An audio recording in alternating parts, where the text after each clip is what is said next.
Yes, indeed. We see a bit of vulnerability at the current price level. Again, we like gold. It's part of our strategic asset allocation in a world where a lot of debt is yielding negative. It's pretty important to have a bit of gold. But, considering how deep negative and how negative real interest rates have become in the US, we do see a bit of vulnerability on gold here. So we've sold half of our position.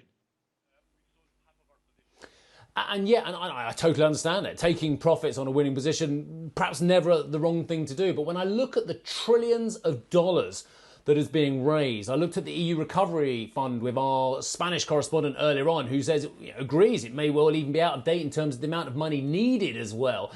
Is the value of gold actually relatively cheap compared to the fact that we have other currencies out there, and if we are looking at some form of currency, that are just actually being devalued by the day by the vast amount of money printing?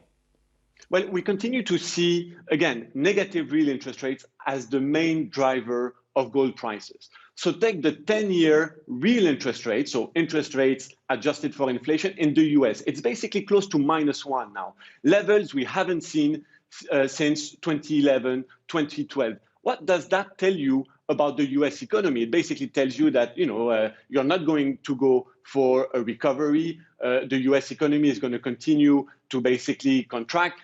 That, in our view, is a little bit too much of a severe statement. -1 real rate in the US doesn't seem extremely sustainable in our view. We know what they're going through. We know how they've mismanaged the pandemic. But at some point, the US economy is going to recover. And as such, real rates are going to follow. And that is going to be a tailwind for gold when we think about the months and the quarters ahead.